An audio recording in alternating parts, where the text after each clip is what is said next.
Among the many enigmatic cultures and civilizations of the past, most are perfectly understandable and logical. Yet Egypt remains silent in this regard. It doesn't answer questions. It only peers through the stone faces of gods, through faded reliefs, through the dry air of eternity that knows no time.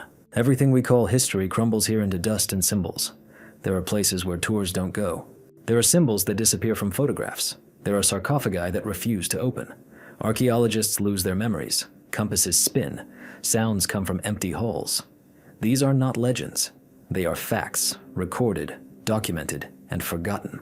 Today we'll open 40 doors, and behind each one lies a silence that knows more than we're willing to hear. Each chapter will reveal the mysteries of Egypt that still haunt scholars around the world. Empty tomb under the Sphinx. For millennia, the Great Sphinx of Giza has remained a symbol of silence. But not everyone knows that beneath its paws lies a cavity. It was recorded in the 20th century using seismographic methods. A rectangular chamber, approximately 12 meters deep, within the bedrock. No official expedition has received permission to open it. The reason is unclear. Some claim the internal structure is unstable. Others say the traces of radiation found within leave no doubt. It is not a burial, but something else. An American team that gained access to the seismic data declared the chamber empty. And yet the instruments record a sound. It occurs every spring precisely at 4 in the morning for 1 minute. A steady hum, like a low call, emanating not from below, but as if from within time. It's unknown whether anyone was inside. It's unknown what exactly it was supposed to contain. But it is known that since 1974, 3 archaeologists who stood over this site have disappeared. 1 without a trace. 1 without a memory. 1 remained silent until his death. Some Egyptologists believe this was the legendary Hall of Knowledge, written about by the priests of Heliopolis. But if so, where are the inscriptions? Where are the symbols? Why didn't the stone leave a single mark? Or did it leave one, but not on those who looked with their eyes? And not while they were looking. The Sphinx does not speak. He waits, secret chambered under the Pyramid of Cheops. The Great Pyramid of Giza is more than just a structure. It's a system that defies understanding. Inside, it is a chamber that no tourist or satellite can see. Its existence was detected in 2017 using muon tomography, a technology that uses cosmic particles to study the structure of stone. Researchers have discovered an anomalous void above the so-called Grand Gallery, a space nearly 30 meters long hidden in the very heart of the structure. And most importantly, there's not a single passage leading there. No tunnel, no shaft, nothing. What does this room contain? Why was it left untouched? The pyramid's builders left almost everything behind. Corridors, ventilation ducts, tool marks. But this cavity feels alien, as if it wasn't part of the architectural plan, but appeared later, or earlier. Attempts to drill access to it were rejected. Egyptian authorities cited the monument's safety. But unofficially, museum staff in Cairo said the research had been suspended on orders from above. Why? One of the scientists from the Scan Pyramids project resigned immediately after the images were released. A second fled the country. A third simply disappeared from public view. The nature of the muon reflection showed that it wasn't empty space inside, but something with a density different from rock. That is, the chamber isn't empty. It's filled. With what? Metal? Organic matter? Or something that doesn't reflect normally? Comparisons with other pyramids provide no answer. There are no analogs anywhere. The interior architecture of Cheops is already unexplained. Ventilation shafts reaching to the stars, corridors without functions, chambers without sarcophagi, and now, a sealed cavity that cannot be opened. Some independent researchers speculate that this chamber is an ancient resonator, tuned to the frequency of sound or even human thought. One engineer claimed that his instruments detected magnetic field fluctuations in the chamber. However, he was unable to replicate the experiment. Access to the equipment was blocked, and the building itself was sealed by security. This chamber exists. It's impossible to ignore. But it's also impossible to approach. It doesn't speak. It doesn't call. It doesn't pulse. And that's precisely what's most disturbing. Because the pyramid is silent only when someone inside is listening. An inscription on the wall of Osirion, written in unfamiliar symbols. The Osirion in Abydos is one of the most enigmatic structures in Egypt. It is unlike any other temple. Its foundations are below water level, its stone blocks weigh up to 100 tons, and the structures themselves seem to have fallen from another architectural era. Many Egyptologists agree. Osirian is older than the neighboring temple of Seti I, despite the official dating claiming otherwise. Everything here is out of place, but the strangest discovery was made in 1999, when the water level temporarily dropped and workers cleared the western wall. Beneath the limescale, an inscription was revealed, not hieroglyphs, not Greek, not Coptic. 32 symbols, engraved with laser-like precision. Visually, they resembled intersecting rings, curves without beginning or end, and flowing geometric shapes that couldn't be assigned to any alphabet. Scientists photographed the inscription and made copies, but the very next day, the stone began to crumble. A week later, the inscription had disappeared completely. The wall was covered in a network of cracks, and the area was flooded again. Among those who studied the photograph was Dr. Ingrid Haller, a Swiss linguist and specialist in ancient languages. She stated that the symbols do not carry phonetic meaning. They represent a structure based on symmetry and repetition. 3 groups of 10 symbols and 2 highlighted ones, the initial and final ones. But most importantly, digital analysis revealed that the distances between the symbols corresponded to a specific musical sequence. Roughly speaking, the inscription could be played. The composer commissioned for the project recreated the sound interpretation. The result is a 40-second-long soundtrack containing low pulsations, subtle high-frequency vibrations, and something resembling wordless vocals. Those who listened to the recording described it as a feeling of an approaching sound that never arrived. Several people complained of headaches, 2 of déjà vu. One reported seeing symbols moving across the night sky in a dream. Not a single academic journal accepted the paper about this discovery. The musical version was deleted from the server. Dr. Haller committed suicide 6 months later. A drawing of the Osirian wall was found in her apartment, but with different symbols, as if they had changed. There were now 34 of them. Today, a photo of the inscription is kept in a private collection and is rarely published. Some are convinced it is a message left by a prehistoric civilization. Others believe it is not a message, but a mechanism. That this code is not for reading, but for activation. That the Osirian is not a tomb, not a temple, but a device connected not to the gods, but to the very fabric of space. And if one day the water level drops again, the symbols might return. But no one knows if they'll change again, or if they'll stare at us not from the wall, but from somewhere closer, much closer. A golden mask that is not in the archives, but is in old photos. In 1924, an expedition led by British archaeologist Charles Blake was excavating in the El Bahari region, near the famous temple of Hatshepsut. The excavations were difficult. Sand obscured the ancient burial sites, and every step risked damaging the fragile structures. But one discovery changed everything. At a depth of about 5 meters, an unmarked sarcophagus was discovered. Inside was a perfectly preserved female body, wearing a mask of pure gold. The mask wasn't the only unusual thing. Engraved on its forehead was a symbol not found in any known Egyptian source, a circle crossed by 2 horizontal lines. No priestly sign corresponded to it. No alphabet knew such proportions. However, the real story began later. The mask was photographed, measured, documented, and then disappeared. The day after the discovery, a sandstorm began. When the archaeologists returned, the sarcophagus was empty. No body, no mask. The official announcement was, moved to a guarded camp. But the Cairo Museum archives contain no record of the delivery. The lists of items handed over by the expedition make no mention of the mask. Charles Blake left Egypt 3 months later and never returned to the excavations. Letters sent by his assistant to London contained disturbing phrases. It continued to stare, even after it was removed. And we felt that the eyes beneath the mask were not closed. In 1981, French historian Marcel Dorguet published an article about lost artifacts. The appendix included a photograph of a woman wearing a gold mask, clearly taken in the desert.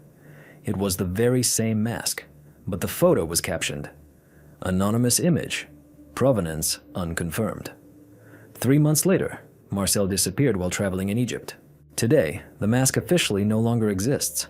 It's not listed, not in museums, not in publications, but it does appear in 3 photographs found in different countries, in which the reflection in its eyes differs from the landscape. One of these reflections is a human silhouette standing in the corner, which wasn't there when the photo was taken. Sometimes archaeology loses objects, but when a face made of gold and silence is lost, it means it didn't want to be found. And perhaps it's still looking.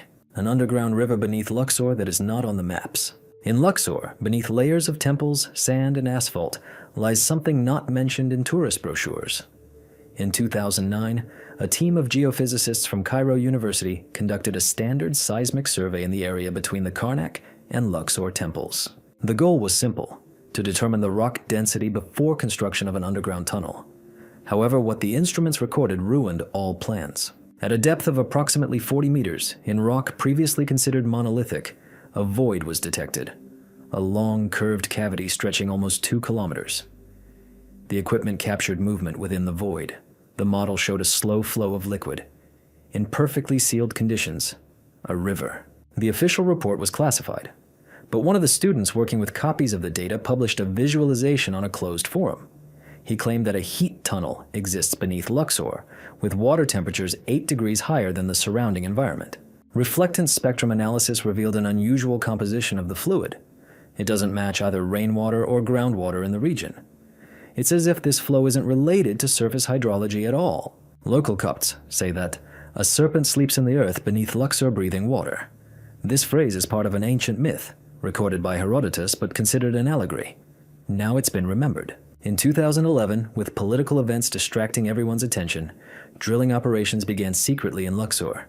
But that same night, a rock collapse began in the southern section of the old quarter. Several streets sank, and one school was evacuated due to underground noise. Local administration reports listed the event as natural ground subsidence. However, residents recalled strange vibrations and a damp, heavy air rising from cracks. A week later, everything stopped. The area was cordoned off. Access was blocked. No more traces of underground water were found. But the archives retained a recording. One of the CCTV cameras on the night of the collapse recorded a shadow appearing on the wall of the mosque, located directly above the supposed river. Not a person, not an animal, but an elongated gliding form, like a stream of smoke moving against the wind. The camera went dark after 30 seconds. Since then, the topic of the underground river in Luxor has remained quiet. Scientists refuse to comment. The data has been deleted. But one person involved in the project said years later, "We haven't discovered a river. We may have awakened what was sleeping within it, and it knows who we are." And if the water underground really does move on its own, perhaps it's not just a stream, perhaps it's someone's path. With a statue that turns to the east every morning, no mechanism. In Hall 4 of the Cairo Museum stands a small statuette, no more than 25 centimeters tall. At first glance, it looks no different from the others. Ancient basalt, dark in color, the figure of an unknown official from the Middle Kingdom. The statue was discovered in 1933 in one of the side chambers near the Serapeum, the underground necropolis of sacred bulls in Saqqara. Archaeologists paid it almost no attention. No name, no cartouche, no inscriptions. Only the strange shape of the eyes, too round, too protruding, as if they were intended not for representation, but for observation. It wasn't until 2006, during an inventory of the collection, that museum guards noticed something strange. Every morning the statue would turn, slightly, just a few degrees, but always in the same direction, east. By morning, it would shift position, and by evening, it would remain motionless. CCTV cameras showed that movement only occurs when the hole is empty. Not at night, not during the day, but specifically at dawn. From approximately 4:20 to 4:33 a.m., when the first rays of light touch the horizon but do not reach the museum windows. The statue was checked for hidden mechanisms. The base is solid, with no pins, hinges, or bushings. The weight is evenly distributed, and the material is monolithic. The floor in the hall was level, without any slope. No explanation was found. Then scientists proposed a micro-vibration theory, supposedly caused by visitors' footsteps, traffic on the street, and building vibrations. To test this, the statue was placed in an isolated capsule for 2 weeks. A sealed, shock-absorbing container, isolated from all external vibrations. The cameras recorded the same thing. At 4:21 a.m., the statue began to turn. Slowly, almost imperceptibly, but the movement was there. By 4:33 a.m., it stopped. Always precise, always the same.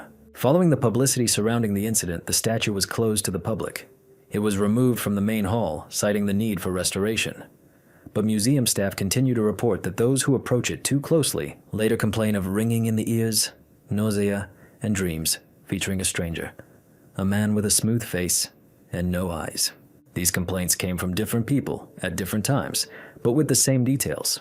In dreams, the person stands motionless, but time passes strangely, quickly, jerkily, without logic, as if it weren't a dream, but a transmission of something, glitched through noise. Some researchers claim the statue may be a signaling object, that it responds not to light, not to air movement, not to physical impact, but to something intangible.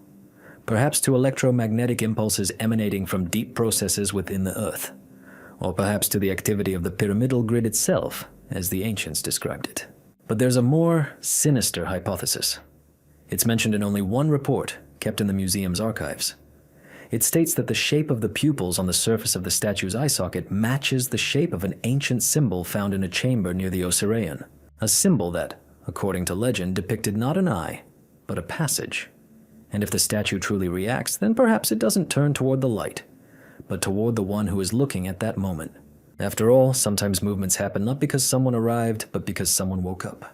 Papyrus mentioning the creation of time. In 1904, in the area of El Ashmonain, the ancient city of Hermopolis, a British expedition led by Sir Reginald Fitzgerald discovered a small box made of petrified wood in one of the ruined crypts. Inside was a charred, nearly crumbling papyrus scroll. It wasn't retrieved on site.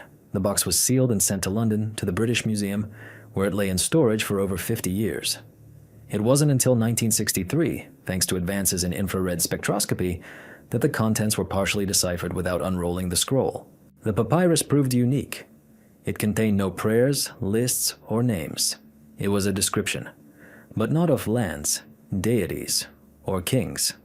Rather, it described the structure of time. The text, preserved in 34 phrases, used words found only in ritual formulas from the early dynastic era. The translators found it difficult to interpret. The phrases resembled formulas, but not magical ones, more geometric or topological. One line mentions the concept of before the first rhythm, another, movement without a path, and a third, a ring coiled into a snake, but not biting its tail.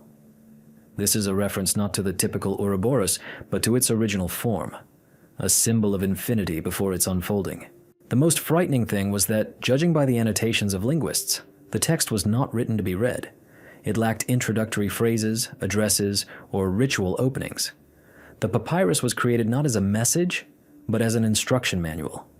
And at the end of the text stands a symbol that remains undeciphered, a vertical line crossed by 9 horizontal ones, and a spiral around them, as if wrapping them from within. Even stranger is the documented impact on the researchers. One of the scientists involved in the project began suffering from bouts of disorientation. He lost track of events. He could remember tomorrow, but not yesterday. Another developed a rare form of prosopagnosia, an inability to recognize faces, including one's own. But all of this only began after working with the transcription, even without physical contact with the papyrus. After a series of incidents, the text was removed from public view, and the scroll itself was moved. Today, its official location is unknown. The museum holds an empty box with a sign that reads, "Item temporarily undergoing restoration." Some researchers suggest that this wasn't just a text. It was a protocol. A record of an attempt to create a temporal vector directed not from the past to the future, but vice versa.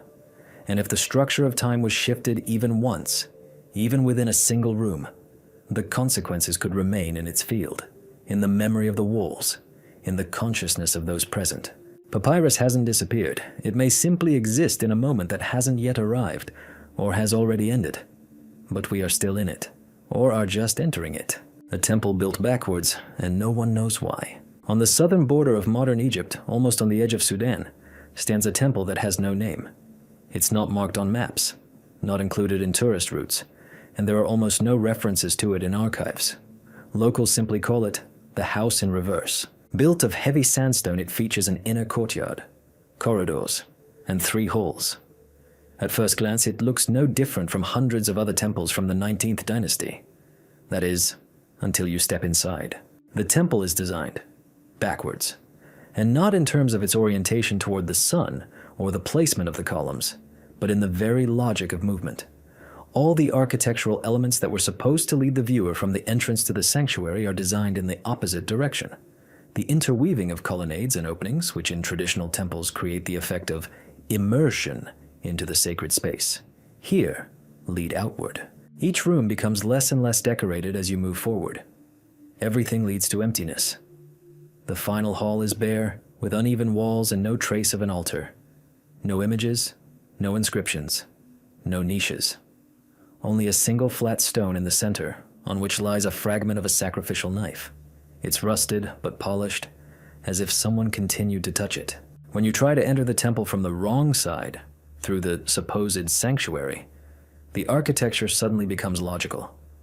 The walls come alive with ornamentation, the columns acquire a rhythm, and then you get the feeling you're moving along the right path. But this path isn't inward, but outward, toward the entrance, toward what should be the beginning. And here it is, the end. An engineering analysis revealed that the temple had not been reconstructed. It had been designed this way from the start. The block bases, niches, and ventilation ducts all conform to the reverse orientation. Not a single error, not a single trace of subsequent modification. This is not a reconstruction. This is deliberate design. Psychophysiologists studying the behavior of people inside noted unusual effects. Many experienced a persistent feeling of oblivion, as if they were forgetting why they came there.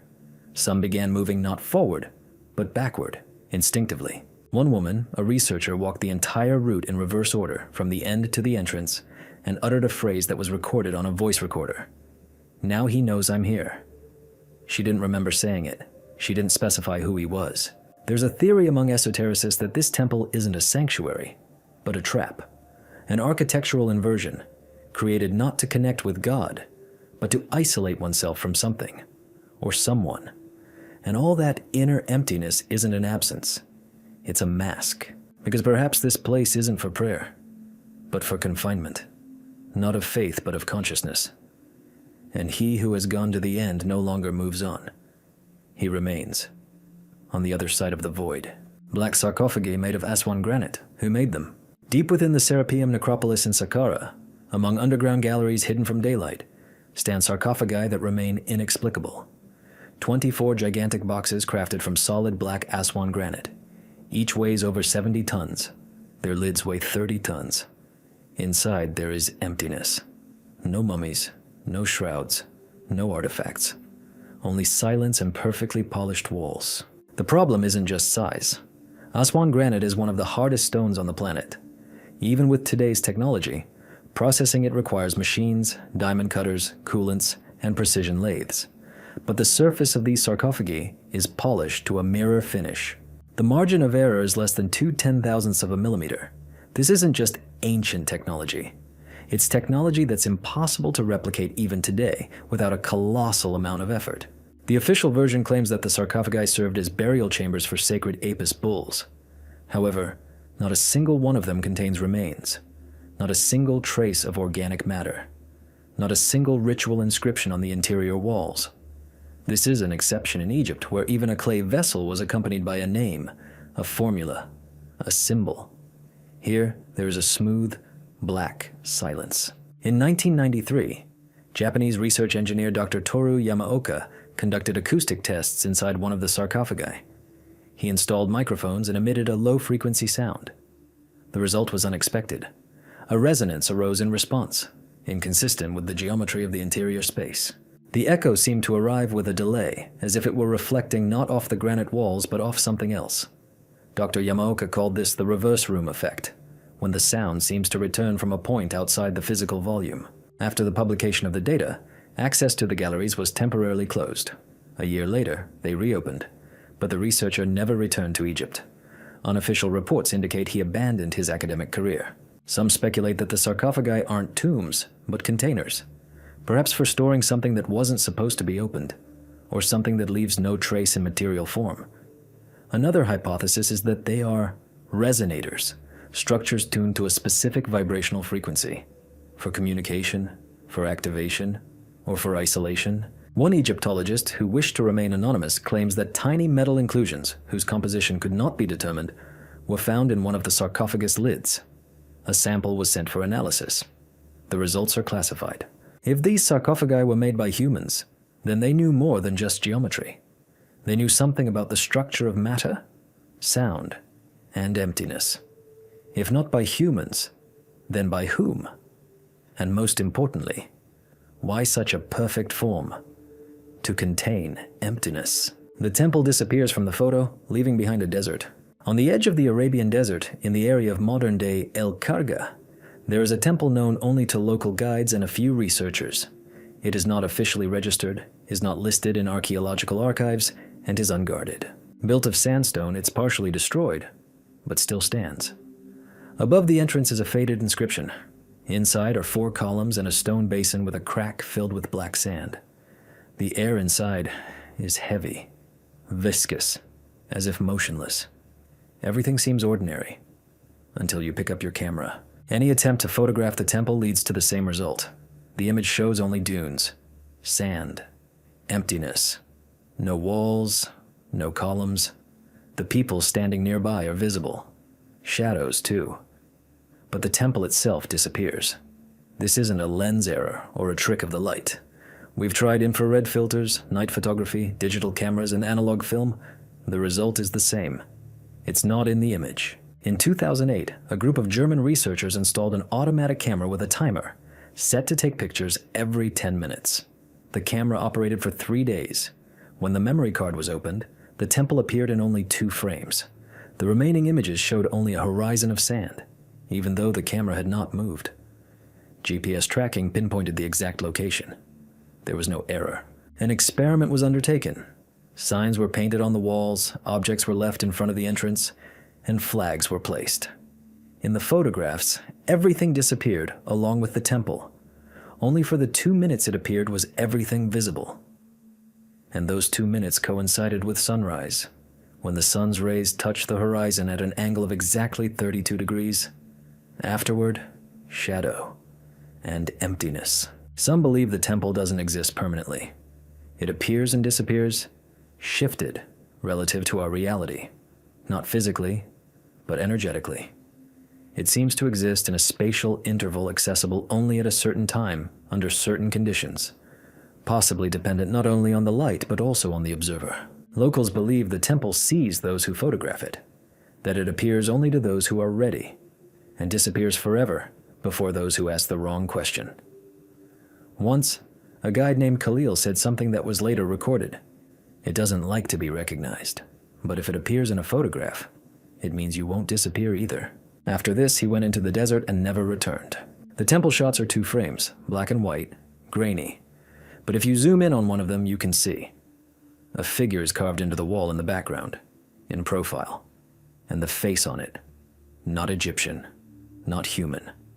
And it looks towards the camera, straight ahead, with a look that knows you'll be looking. Later, when it's no longer there. A tower that you can't look at for more than 3 minutes. In the center of the western desert, between Baris and El Dakhla, where there are no roads, only sand, stands a tower. It's invisible from the air. It doesn't show up on satellite images. Instead, a scorched spot appears, as if contrasted by the bright light. But the local Bedouin know where it is. They don't approach. They pass by. They say it's not a structure, but a place that stands. The tower is constructed from basalt blocks, dark, unprocessed, porous, as if torn from the depths of the earth. It stands about 8 meters tall. It has no entrance, no windows, no traces of steps. Only a vertical silhouette against the void and sky. The blocks are tightly but roughly fitted, and yet their surface is free of erosion. It's as if the tower isn't old, but rather newly constructed. The first documented evidence dates back to 1939. French explorer Pierre Delacroix described a vertical stone he found during a geological survey. He noted an unusual feature. When he tried to sketch the tower, his hands began to tremble. And when he looked at it for longer than 3 minutes, he began to feel as if everything around him was becoming too quiet. After this, Delacroix abandoned the project and left. 2 years later, he was found dead in Paris. In his notebook, there is a recurring fragment, A drawing of the tower, made dozens of times, ever more accurately. In 1982, an Egyptian student named Sami Farid attempted to take photographs. He set up a camera aimed at the tower and began recording. After 4 minutes, the camera lens cracked. The tape was demagnetized. For a week, the student complained of headaches, insomnia, and the feeling that someone was standing behind him. 9 days later, he disappeared. His tent was found in the same spot, at the foot of the tower. The camera was intact, but the film was gone. No trace of him. Researchers who returned later described the same detail. When looking at the tower, the sense of time disappears. For some, hours passed like minutes. For others, the opposite was true. One archaeologist claimed to have heard the tower breathing. Another said its shadow didn't fall where it should have. Psychologists studying subjects' behavior in front of a photograph of the tower noted a strange effect. People lost the ability to judge its scale. Some saw it as a 20-meter building, others as a 3-meter monolith. Most disturbingly, 2 subjects, after 3 minutes of looking at the image, refused to turn their backs to it. One for an hour, the other forever. Today, scientists call the tower a spatial anomaly, but locals call it Nazira, which in Arabic means she who looks. And perhaps it's not that you can't look at it for too long.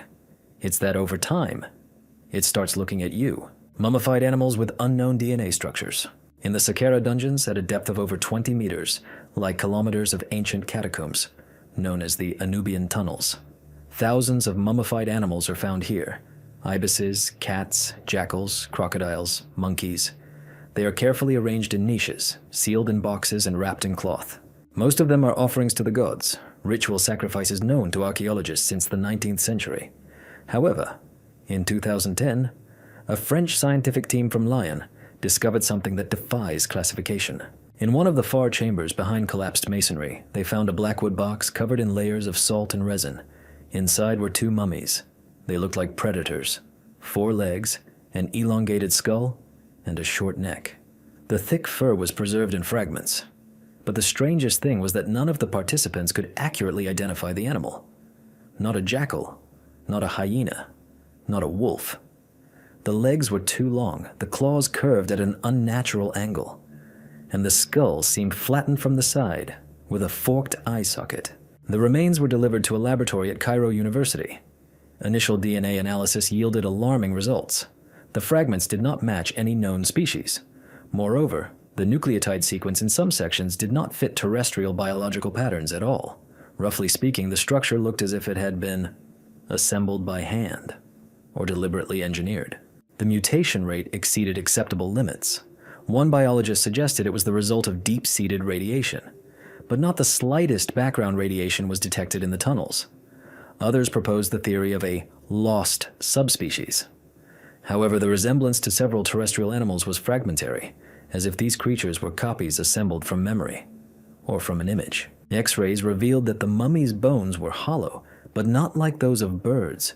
Their internal structure resembled a honeycomb. Furthermore, a dense metallic thread was discovered in the spinal region, running the length of the body. It was not oxidized. It was not magnetic. It defied analysis. Until now. Following these discoveries, the objects were transferred to the museum's closed collection. Access to them is restricted. References to the find were removed from public records. The team's report was never published. Several expedition members withdrew from further work. One of them, in a private conversation, said only, "They're not from here." Or they were. The first. The question remains. If the ancient Egyptians mummified these creatures, it means they knew them. Did they revere them, fear them, or did they contain them? Because if they once existed here, that's one thing. But if they were brought from somewhere, then the tunnel isn't just a tomb. It's a cage. And the question isn't who put them there. The question is whether we've opened it again. The star map on the ceiling of the Temple of Hathor. Where does it come from? In Dendera, in the temple complex dedicated to the goddess Hathor, one of Egypt's most mysterious artifacts has been preserved. A star map carved into the ceiling of the inner sanctuary. This isn't just a decorative depiction of the night sky. It's a complete constellation chart with precise indications of the stars, the ecliptic, the phases of the moon, and the movements of the planets. Some consider it the oldest astronomical map in human history. But the problem isn't its age. The problem is its impossibility. According to official estimates, the bas-relief is approximately 2,000 years old. It was created during the Ptolemaic era, when the influence of Greek astronomy was strong. However, a 1994 study by a group of astrophysicists from the University of Toulouse showed that the map depicts the position of the stars more than 10,000 years before Christ, around 10,450 BCE. At the center of the composition is the constellation Leo, located directly beneath the sun on the day of the vernal equinox. And it was at this very point, exactly that year, neither before nor after. This point is associated with the completion of the Great Stellar Cycle, the precessional period, which lasts approximately 25,800 years. This means that the map records more than just a date. It records an event that occurs once per era. How could the ancient Egyptians have known this? They had no telescopes, no coordinate system, not even the basic geometry of spherical space. And yet, Sirius, Orion, Altair, Pollux, and even stars invisible to the naked eye are precisely marked on the ceiling. The bas-relief also depicts strange creatures bearing the firmament. One of them holds a sphere with an eye at its center. Another is a winged snake-like creature embracing a solar disk. These figures are not found in other temples. They are unnamed, unexplained. But around them are lines that resemble trajectories, as if they have flown in. There's a theory that the star map wasn't created by the Egyptians, but merely copied from an older source, perhaps an artifact lost or hidden. Some suggest it was passed on to priests by an unknown culture that existed long before the dawn of written history. A culture that not only knew the sky, but also used it as a code, as a key. Later, part of the relief was transferred to the Louvre, the zodiac of Dendera. But one unnoticed symbol remained on the remaining ceiling, a tiny star, carved outside the diagram. Off to the side, its position doesn't correspond to any constellation. But if it were plotted on a modern map of the sky and reflected as in a mirror, it would indicate the region from which the so-called WOW signal, a radio message of unknown origin recorded from Earth, came in 1977. Perhaps it's a coincidence, or perhaps the temple ceiling is more than just a map. It's a message about a date, about a place, about a return, when the sky aligns with the same point again. And perhaps it won't be an observation, but a meeting. Reliefs depicting modern mechanisms. In the same Temple of Hathor in Dendera, in a deep corridor beneath the main hall, there is a niche, access to which is restricted to tourists. On its wall is a bas-relief that has sparked decades of controversy and denial of explanation. The image is known as the Dendera lamp. It depicts an elongated capsule or bulb-shaped structure within which runs a curved line resembling an incandescent filament. A snake-like creature extends from the base of the lamp, lying within the device. To the right, a human figure holds something resembling a fork or handle. The entire image appears to be carved into the stone plinth and framed by technical symmetry. Classical Egyptology maintains that this is not a lamp, but a symbolic image of a snake emerging from a lotus flower, a symbol of the deity He. However, engineers examining the relief came to a different conclusion. One of them, the Austrian physicist Karl Wolff, conducted a geometric analysis of the image in 1979 and concluded that the shape of the bulb and the proportions of the filament corresponded to the parameters of a gas discharge tube. He compared the image with early drawings of Crookes lamps, the prototypes of modern fluorescent lamps. The match was eerily accurate. Additionally, nearby are depicted elements that resemble transformers connected by cables. Some of these cables enter the figures of priests, as if they were receiving electricity. And none of these symbols are accompanied by standard hieroglyphs. They simply are there. Later, in the 1990s, a Japanese film crew conducted a magnetometric analysis inside the temple. Anomalous fluctuations in the magnetic field were recorded in the area of the relief. The effect could not be replicated. The instruments showed a flat line. However, the recording was preserved. There's another image in the Temple of Seti I at Abydos. There, at the top of the ceiling cornice, one can discern figures resembling a helicopter, a tank, a submarine, and something resembling an airplane plan. Egyptologists explain this as a palimpsest, the superposition of several inscriptions that merge over time. However, No one explains why the superposition results in these particular outlines. Some suggest that images are not blueprints, not technologies, but memories, transmitted through images, preserved from time to time, from civilization to civilization. Others go further and argue the ancients saw these devices not as symbols, but literally, not as the future, but as a remnant of the past. Because time can be not a straight line, but a spiral. And on its turns, memory repeats itself. And then the question is not what we see on the wall, but whether they saw us. A prayer found in a sarcophagus predicting a 21st century war. In 2003, during the restoration of a New Kingdom-era tomb in the Luxor area, workers discovered a hidden compartment in the wall of an inner chamber. Hidden behind a stone slab was a small copper container, hand-sealed and strangely darkened, as if exposed not to time but to temperature. 2. Inside was a papyrus fragment just over 20 centimeters long. It was covered in dense rows of hieroglyphs, written not in black, but in a rich red paint, almost ochre. Analysis revealed that this was not dye, but dried blood mixed with pigment. The text turned out to be neither a funerary formula nor an excerpt from the Book of the Dead. It was a prayer, but its structure differed from classical texts. There was no appeal to a god or a pharaoh. There was no description of the journey beyond the grave.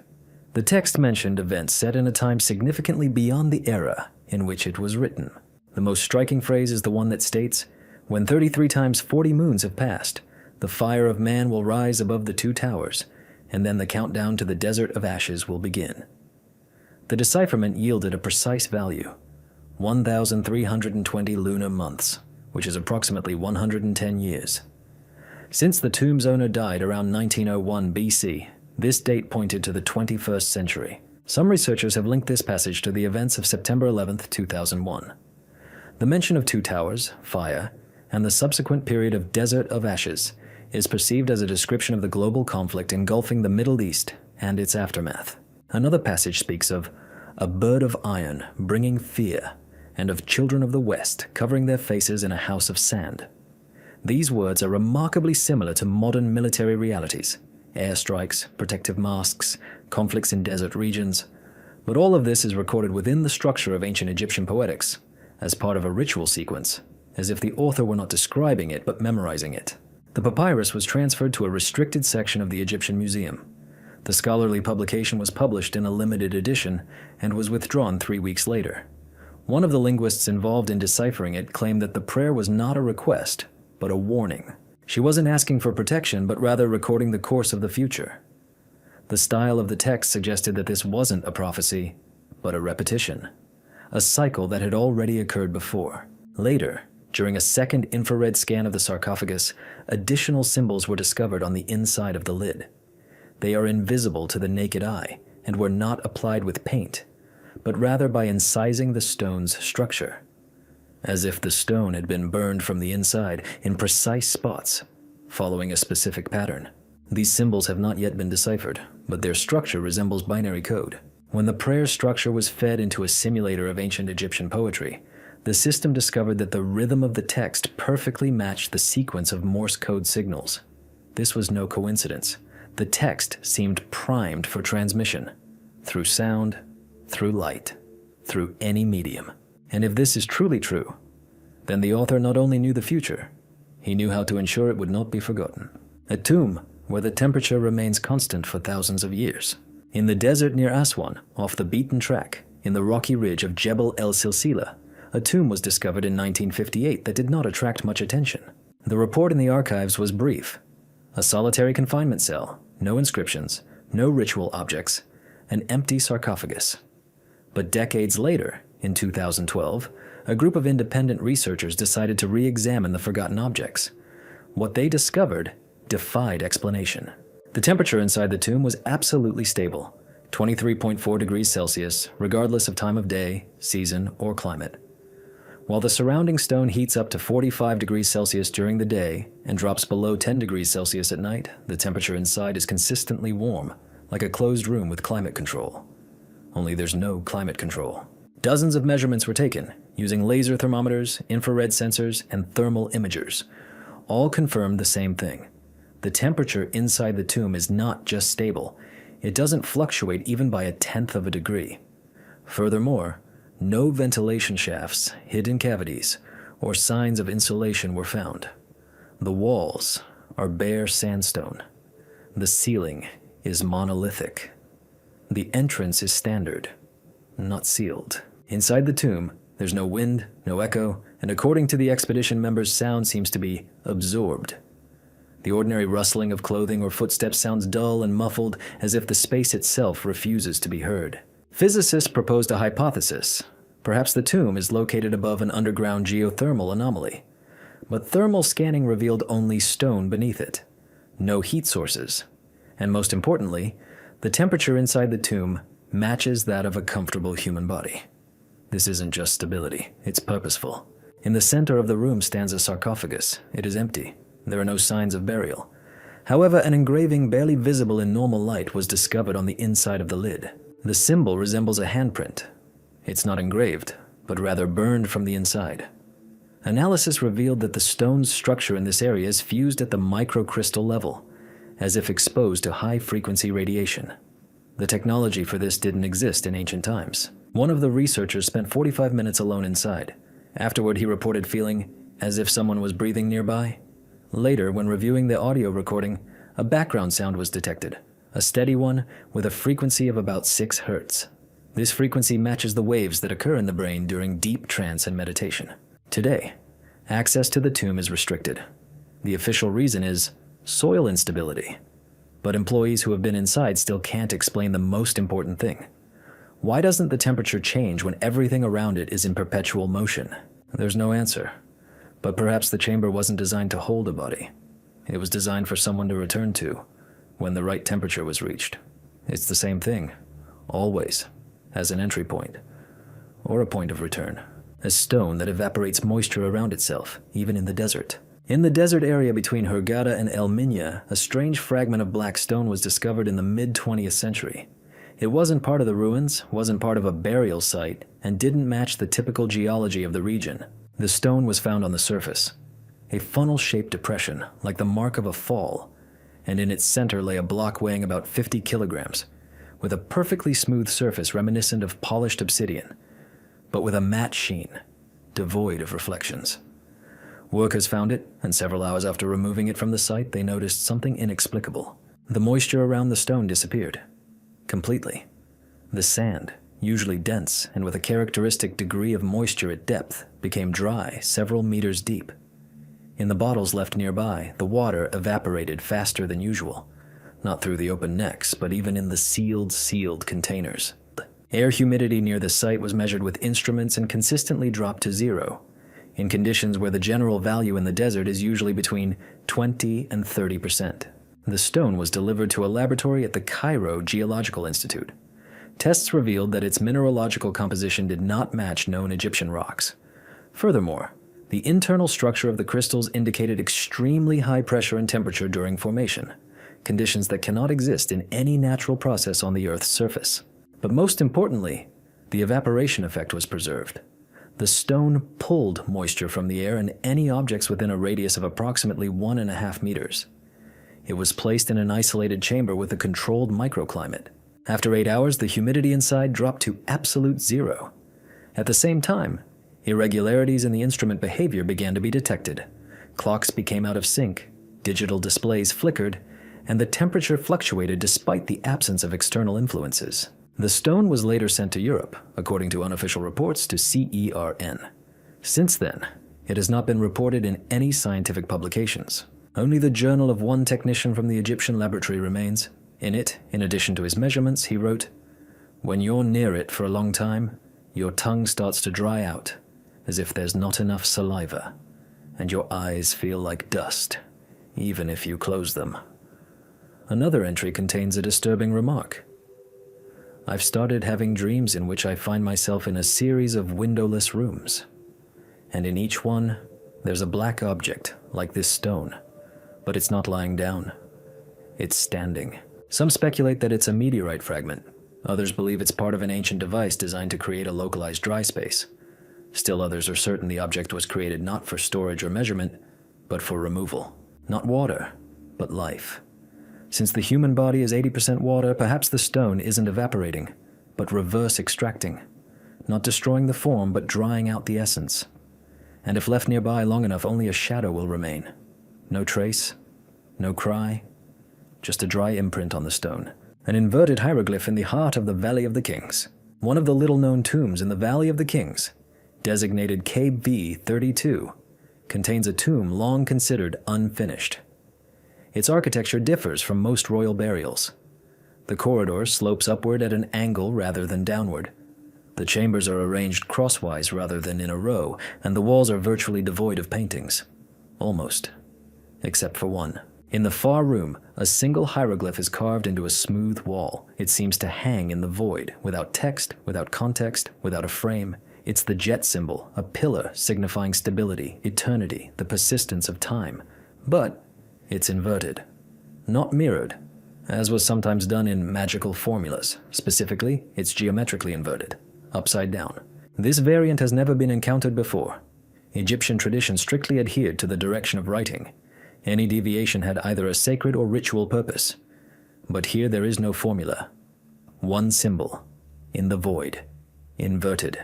It was discovered back in the 1930s but couldn't be explained. Archaeologists assumed it was a mistake. But upon closer inspection it became clear. The symbol was carefully carved, deeply, with perfect lines. An error was impossible. Later, Egyptologist Martin Reimer theorized that this wasn't an accident, but a deliberate change in meaning. When inverted, the jet symbol could represent not stability, but its destruction. Not eternity, but the interruption of time. He linked this to the tomb's architecture, which violates classical planning principles, and to the fact that no sarcophagus, mummy, or grave goods were found within, only this sign.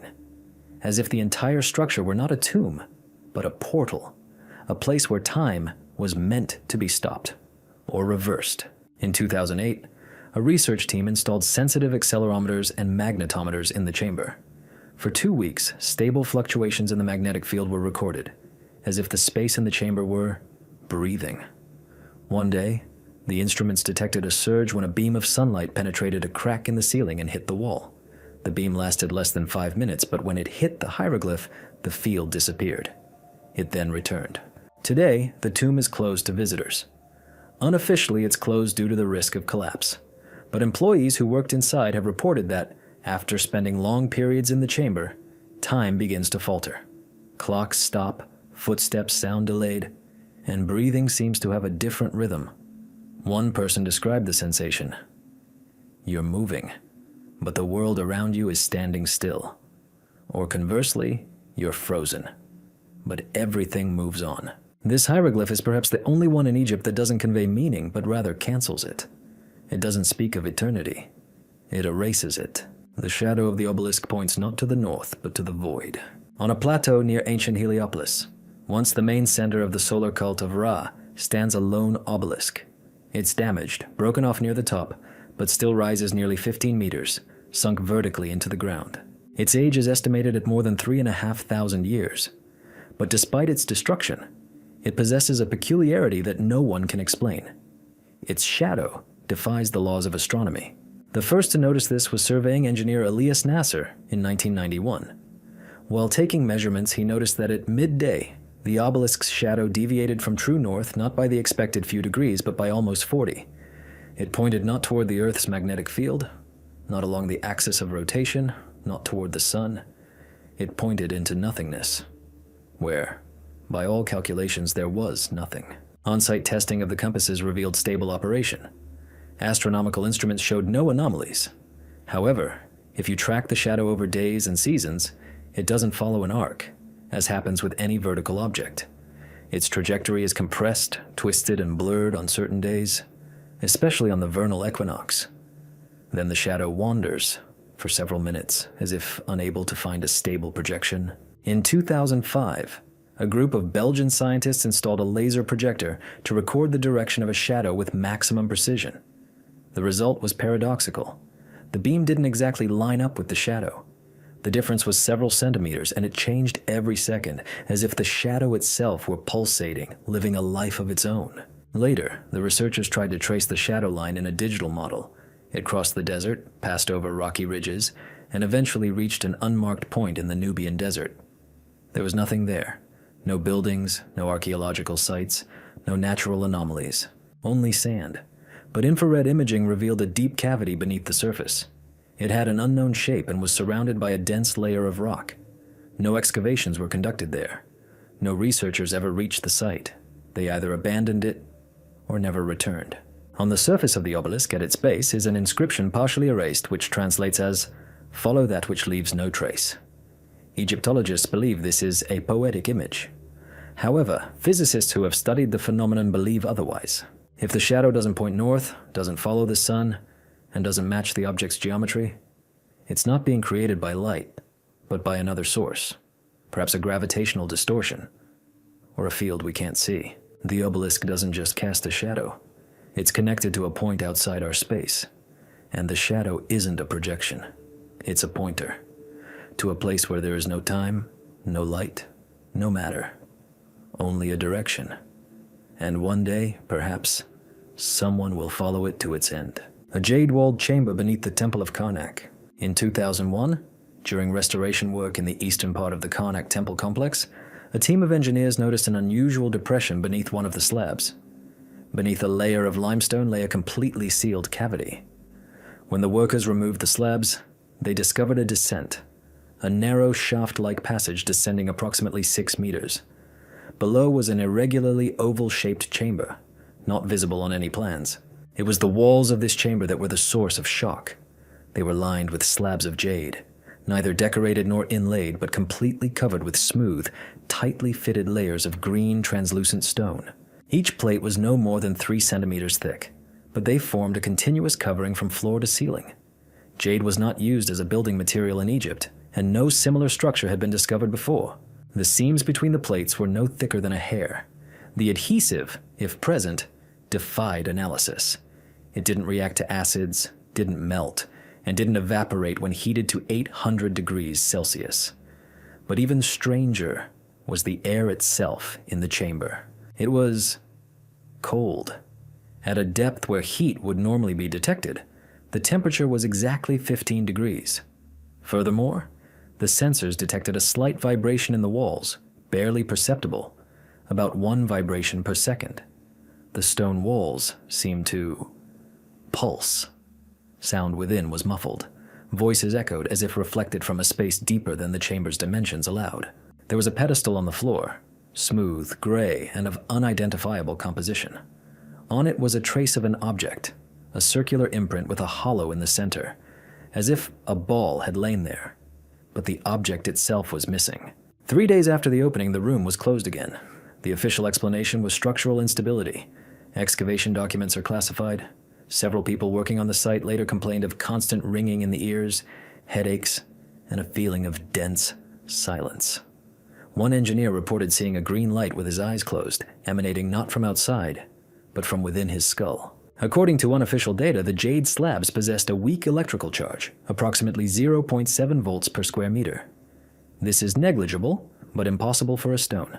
Some believe the room was neither a sanctuary nor a tomb. It was an insulator, not for storage, but for suppression. The structure, creating an effect of silence and cold, seemed to dampen not sound or heat, but presence itself. Today the entrance is sealed. A phrase, untranslated in official catalogs, is engraved on the slabs. Loosely translated, it reads, "One must not be heard inside." This isn't a warning, it's a requirement, a scar on a mummy that matches a wound on a living person. In 2009, archaeologists at the Mummy Museum in Luxor put an unusual find on display for the first time: the mummified body of a woman, excavated from a burial dating to approximately the 11th century BC. The mummification had been carried out according to all the rules: removal of internal organs, meticulous preparation, and linen bandages. But while preparing for conservation, specialists discovered something strange. On the mummy's left chest, close to the armpit, a deep scar was found, resembling a stab wound. The angle, shape, and placement were unusually precise, as if it were the result of surgery or a violent blow. The scar was clearly visible even through the tissue. To study it in more detail, the body was scanned with a CT scan. The results showed that the injury had penetrated almost to the lung, but the mummification process had completely preserved it. The injury was not post-mortem. The bones around the wound showed initial signs of healing. This meant the woman had survived the blow, lived for some time, and then died. 2 weeks after the mummy was placed on display in the permanent exhibition hall, an event occurred that shocked the scientific community. One of the museum's security guards, a 28-year-old man, was hospitalized with suspected internal bleeding. After an examination, it turned out he had an almost identical wound, a stab wound in the same area, at the same angle, but there was no external impact, no scar, no cut. The doctor described it as damage from within, as if something had passed through the tissue and stopped. The security guard survived, but after being discharged, he refused to return to work. He claimed that he felt pain in his sleep and then woke up with the sensation of someone lying next to him, breathing in sync. These statements were not recorded in the medical reports, but colleagues said he truly wasn't the same. A month later, he left the city. Later, upon re-examination of the mummy, it was discovered that the tissue at the site of the scar had darkened. There was no mold or contamination, only a darkening, as if the skin itself was still reacting. Comparisons with other mummies revealed no similarities. Some Egyptologists believe the scar is a marker of ritual purpose. This woman may have been a priestess involved in a practice involving pain transference. Those who touched her came into contact with something that retained not only the form, but also the memory of the body. It's not a curse. It's not a hoax. It's a preserved structure of pain, seeking a form to re-emerge. Perhaps the mummy doesn't simply preserve the body. It continues to remember. And perhaps sometimes it shares what it remembers. Without warning, a sand lens through which only one temple is visible. In the northern desert between El Fayum and Bahariya, researchers discovered a phenomenon that is still referred to in scientific publications as an optical anomaly without a physical substrate. Under normal conditions, it is an unremarkable dune, elongated, gently sloping, with fine, shiny sand. But at a certain time of day, closer to sunset, when the sun touches the horizon at an angle of about 25 degrees, the dune begins to shimmer, and an image appears. From the center of the sand, as if through a thick layer of transparent glass, a clear silhouette emerges, a temple consisting of 4 columns, a triangular pediment, and a domed roof. It's intangible, impossible to get closer, impossible to photograph. Cameras see only sand, but the eye sees it, clearly 3-dimensionally without distortion. Attempts to approach the site of the manifestation lead to disorientation. People begin to get lost within short distances, losing their bearings. Moving toward the image becomes impossible. It seems to slip away. But if they move the required distance, about 45 meters, it reappears, always from the same angle, and only for 8 minutes a day. The first to document the anomaly was Egyptian physicist Amir Khaled. He spent 3 days at the site attempting to measure temperature and humidity fluctuations. Everything pointed to a mirage effect.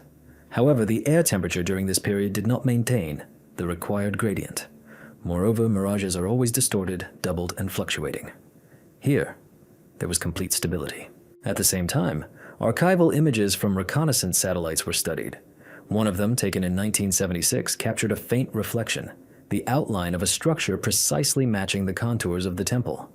However, all subsequent images show the reflection as empty. One of the expedition members described the state that arises during observation, a feeling as if one's vision is clung to the image, as if the eye cannot look away. And after a few minutes, a strange state of calm sets in, muffled, without anxiety, but with the sensation of being heard, not seen, not felt, but heard. Some speculate that this isn't a mirage, but rather the effect of a sand lens, a natural structure capable of refracting light in a specific way. However, this would require ideal conditions that coincide daily, which is virtually impossible. Another hypothesis: the temple is not projected, but preserved, like a hologram, recorded within the very structure of the sand, like a memory of space, an imprint of ancient light, captured not on film, but in matter. If this is true, then the temple itself may no longer exist, or not yet. But it once existed, at a certain point in time, and every evening it tries to be seen again, only from one place, only with one glance, like a message that can be read, but only when you stop and realize you're looking not at a mirage, but out a window, at a different time. The Book of the Dead, found in 3 different places, with different endings. The Egyptian Museum in Cairo holds a scroll over 60 meters long, one of the most complete versions of the Book of the Dead, the sacred text that accompanies the soul of the deceased into the afterlife. It was discovered in 1936 in the tomb of the scribe Intef. The scroll is unique. The calligraphy is impeccable. The illustrations are vibrant. The structure is complete. But most striking is the ending. Instead of the traditional scene of the weighing of the heart and admission to the fields of Yalu, the scroll ends with the phrase, "And he awoke." There's no description of a trial, no afterlife, simply an awakening, as if everything that came before was a dream or an illusion. At first, this was thought to be a scribal error or the result of missing fragments.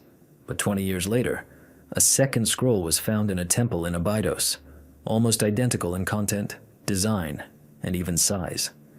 The difference, again, was in the ending. Where the end should have been, the phrase "it was returned" appeared. Beyond it, there was absolute emptiness. No text, no lines, as if the scribe had deliberately left the end blank. And in 2008, a third copy was found in the Tept Yunus region, virtually identical to the previous ones. However, its ending contained a disturbing formulation, and he remembered that he was not alone. Next came symbols not found in any other source. Deciphering them is difficult. They correspond neither to classical hieroglyphs nor to demotic. According to one theory, they are not alphabetic, but numerical, like a sequence of coordinates or timestamps. 3 books, the same path, different endings, as if the same person had undergone a ritual 3 times, and each time awakened in a new state. The usual explanation is that the text was rewritten to order. But the structure of the books contradicts this theory. They were written by the same hand, in the same style, with the same rhythm. Paleographers claim they are the work of a single master, or a single consciousness. Some researchers have hypothesized that these aren't different copies, but fragments of a single whole scattered across space.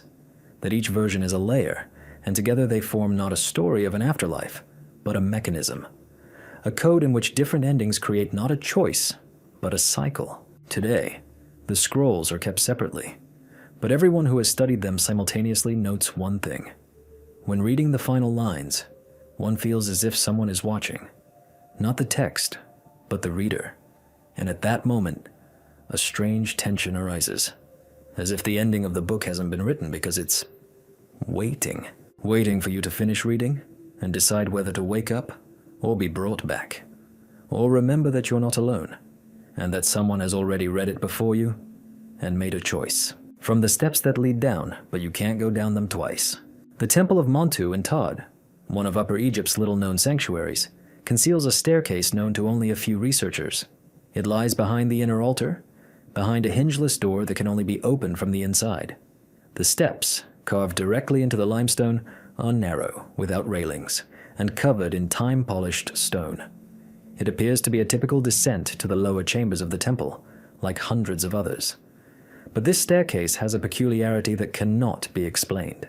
Anyone descending it for the first time climbs about 33 steps, after which they find themselves in a small chamber with bare walls. On the floor is a circle of copper plates embedded in the stone. In the center of the circle is nothing. No sarcophagus, no altar, no figurines. Only a barely perceptible sensation of a faint vibration beneath the soles of the feet. But the main thing begins later. When I try to go back, the stairs are gone. The passage is closed, or has disappeared. The open door through which the man descended no longer exists. The walls are smooth. The space is enclosed.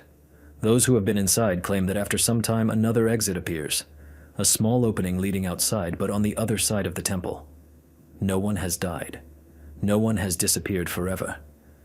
But everyone who has walked this path has said one thing. They were unable to descend the same steps a second time. Engineering studies have shown that such a passage is architecturally impossible. The structure of the temple's underground chambers does not include such a chamber. Ground-penetrating radar GPR does not detect a void at the required location. Aerial scanning also reveals no tunnels. However, video footage taken inside confirms the presence of a staircase. One of the researchers mounted a GPO camera and descended. The footage lasted 7 minutes. Descent. Camera. pause, and then a sharp jump. He emerges through an arch on the other side of the temple with no staircase behind him. But the strangest thing is in the testimony of those who descended. Each described the chamber's interior differently. For one, it was a dark cell with the smell of dust. For another, it was a brightly lit room with reflective walls. One said he saw symbols on the floor. Another said he heard someone whispering behind him, even though he was alone. Descriptions of the steps also varied, from 30 to 35. The angle, from 40 to 60 degrees. The descent time, from 3 to 15 minutes. This staircase is probably not an object in the usual sense. It is an event, a transition that exists only once for each person. After that, it no longer opens. Not because it disappears, but because it has already been used, like a door that closes not from the outside, but from within you. To Arthur, in which there is no name, only emptiness and line. In the temple of Ramses II at Abu Simbel, among the meticulously carved reliefs glorifying the king as the embodiment of divine will, there is one element long ignored by archaeologists. It is located on the side wall of the inner gallery, between scenes of the offering of gifts and the triumph over the Hittites. Where the pharaoh's name is usually carved within an oval frame, a cartouche, an unusual symbol has been discovered. There's nothing inside the oval. No hieroglyphs, no symbols, no decorative lines. Just a horizontal line, short and thin, like a stray stroke or an underprint. But the stone is polished, and the line is carved with the same skill as everything else. It wasn't added later. It's original. In Egyptian tradition, a cartouche is a sacred frame for a name, enclosing the essence of a ruler's personality and immortality. An empty cartouche is impossible. Even in cursed or erased names, a trace always remains. A fragment, a mistake, a sign of deletion. Here, however, there is complete emptiness, a line without beginning or end, like a dash without context, like a pause written in stone. It was first studied by the German Egyptologist Franz Dirk in 1947. He proposed that it was a blank for a name that was never completed. However, analysis of the surface traces revealed that the cartouche was carved simultaneously with the rest of the wall elements. There was no mistake. Dirk later changed his mind. In private letters, he referred to this symbol as a silent name. In 2006, archaeologists conducted a microscan of the surface. It was discovered that, at the molecular level, the stone's structure differed in the area of the line. It was as if high temperature or radiation had been applied to this spot, in a pinpoint, straight line. The area of the stone in this area was less dense, almost porous. This wasn't a decorative line. It was the result of a process unknown to us. Some suggest it's not a name, but a designation of absence. Not of something that didn't exist, but of something that can't be named. Ancient Egyptian mythology has the concept of the name that cannot be spoken, a name whose knowledge confers power, but if it's carved, it can already be recognized. Therefore, it can't be shown, even in the form of symbols. Then the cartouche with the line isn't a mistake. It's a defense, or a mask, or an attempt to capture not the name, but its absence as an essence. Today, tourists pass by this sign without noticing it. It's unremarkable, but museum staff say compasses tremble near it, cameras don't focus, and audio recordings made in this corner reveal a steady, barely audible squeak at a frequency of 22 hertz. It's not a name. It's a signal, set in stone, in a single line, as if someone once wanted to be named, but changed their mind, and remained in silence. A drum that produces sound without being struck, found in the Temple of Set. In the ancient Temple of Set at Abydos, among the reliefs, columns, and shrines, lies a closed gallery, rarely accessible even to scholars. In 1998, during restoration work, a strange object was discovered there. A cylindrical structure of dark wood covered in leather. It resembled a drum, though its shape was closer to a vertical capsule with a rounded top. It was about 80 centimeters high and about 40 in diameter. Its surface was unadorned, but with pitted markings as if from claws. Not a single hieroglyph was present. The object lay in a niche beneath the altar, covered in layers of sand and dust. There were no accompanying artifacts, only a stone with the inscription, "It sounds when it is heard." This inscription was long considered a metaphor or a joke by an ancient master. until the object began to be studied. The researchers set it up in a special lab and hooked it up to microphones. For the first 24 hours, there was silence. But on the 48th hour, one of the engineers heard a dull hum, barely audible, low, like air vibration. The recording showed a steady pulsation at 6-second intervals. No one had touched the drum. It didn't vibrate physically, but the sound was there, faint, but steady. It was noted that the sound only occurred when a person was present in the room. Cameras left alone recorded nothing. But if an observer was nearby, a rhythm emerged. Its frequency matched the beta rhythms of the brain during a state of concentration. And most importantly, the sound varied among different people. Some heard thumps, others a pulse, and still others a whisper, similar to breathing. During one session, when the researcher was nearby for over 2 hours, the sound intensified. It became multi-layered, like a drum roll, then like footsteps. The man left the room and refused to return. In his report, he wrote, "It's not a sound, it's a reverse wave. It doesn't go out, it goes in." A medical examination revealed that his pulse rate coincided with the sound's intervals during the experiment. It was later hypothesized that the drum is a resonator activated not by touch, but by consciousness. The structure responds to attention, as if used not to produce rhythm, but to register presence. Not the listener, but the observer from within. The object is currently kept in an isolated chamber, but once a year, it is placed in the museum's open hall, on the day of the autumnal equinox. And every time, at precisely 11:11 a.m., a brief, low-frequency pulse is detected near it, even if the hall is empty. The drum may never have beaten. Its sound is not a trace, but a call, and it only sounds when someone hears, or when someone inside wants to be heard. With the Sphinx with closed eyes, but photographs from the 20th century show otherwise. The Great Sphinx of Giza is one of the most recognizable and, at the same time, most misunderstood sculptures in human history. It has been silent for thousands of years. Its face is eroded by time, its body is carved from solid rock, and most researchers agree on one thing: it is older than it appears. But in 2005, photographic plates were discovered in the archives of the Cairo Institute of Archaeology that raised a disturbing question. They showed the Sphinx, clearly, in profile and full face. The photographs were dated 1919, and in these images, its eyes were open. In the photo, the pupils aren't just shadows. Clear concave lines, the curve of the eyelid, and the direction of gaze are visible. One of the frames shows a slight glint in the eye. These photos were taken at different times of day, under different lighting, but the pupil line remained consistent. The modern Sphinx has closed eyes. There's no relief, no line, no indentations, just smooth stone, as if worn away. No document records restoration that could have destroyed the eyes.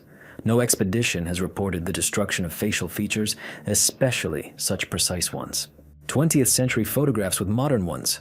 Slight discrepancies were revealed in the structure of the forehead and bridge of the nose. The stones seemed to have changed, as if the facial expression had become different, less observant, more detached. Some scientists suggested the photographs had been retouched. However, when Oxford chemists analyzed the plates, they discovered that the images were genuine and unaltered. The plates captured the light reflected from the object without any intervention. Even stranger was the photographer's diary, Henry Weston. In one entry he writes, "I think he was looking. Too vividly, too directly. I took 3 shots and then turned away. It felt as if I wasn't taking a picture, but catching a glance, and he might turn around." His last trip to Egypt was then. He never returned or commented on the materials.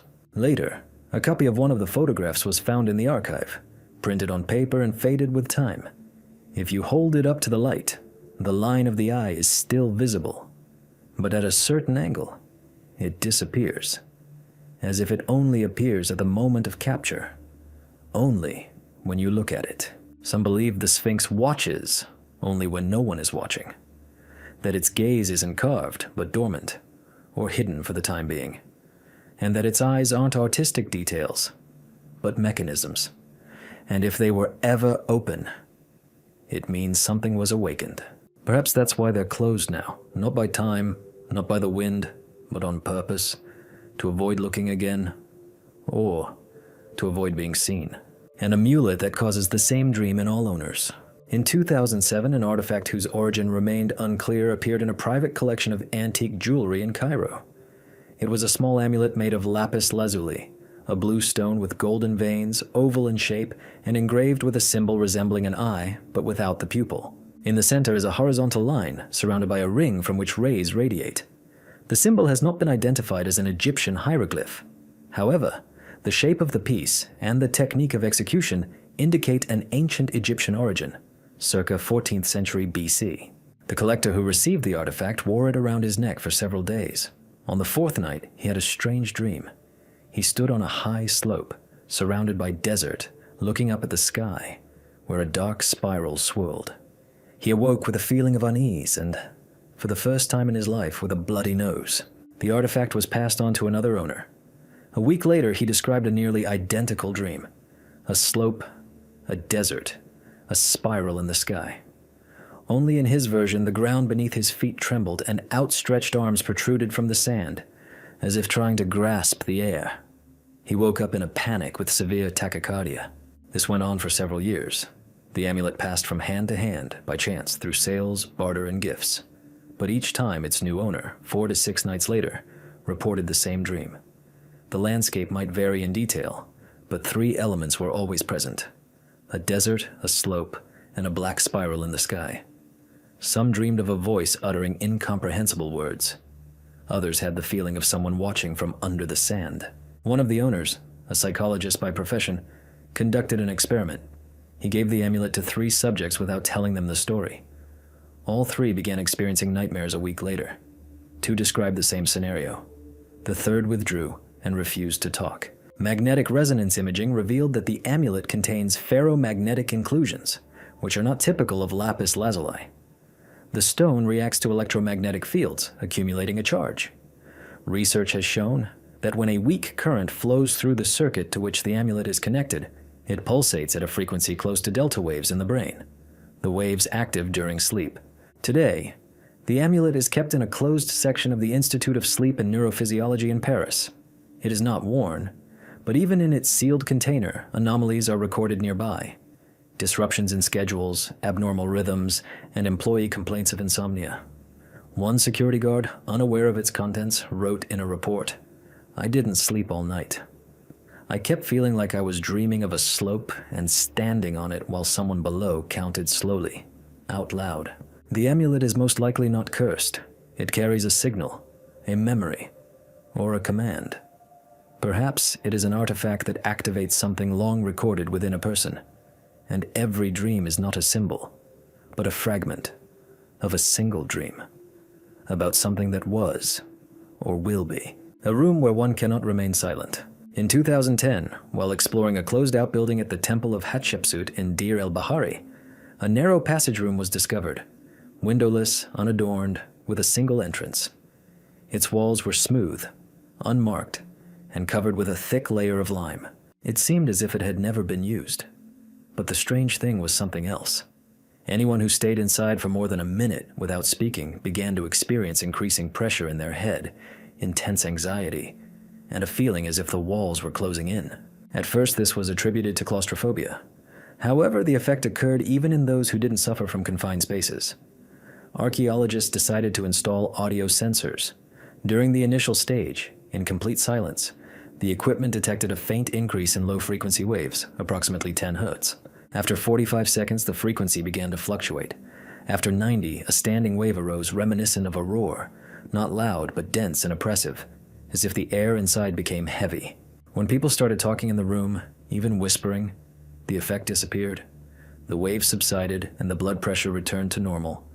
But as soon as the conversation stopped, the same thing happened again. One of the researchers spent 7 minutes in the room, periodically repeating meaningless phrases out loud. He claimed that the voice seemed to push back the walls. After he was silent for 1.5 minutes, blood began to appear in the corner of his eye. A medical examination revealed no cause. The blood vessels were intact. Under a layer of lime on the floor, archaeologists discovered an engraving, a chain of symbols arranged in a circle. Among them were fragments of the words Ma'at, honor, breath, and a symbol denoting the sound of life. This combination was used in Egyptian rituals of soul awakening, but not in funerary rites, more likely in initiatory practices. One Egyptologist hypothesized that the room served as a presence check, not of gods, not of spirits, but of the person themselves. Silence in this place was seen not as peace, but as a threat, as a way to be consumed. To speak is to remain. To remain silent is to disappear. Not physically, but at the level of essence.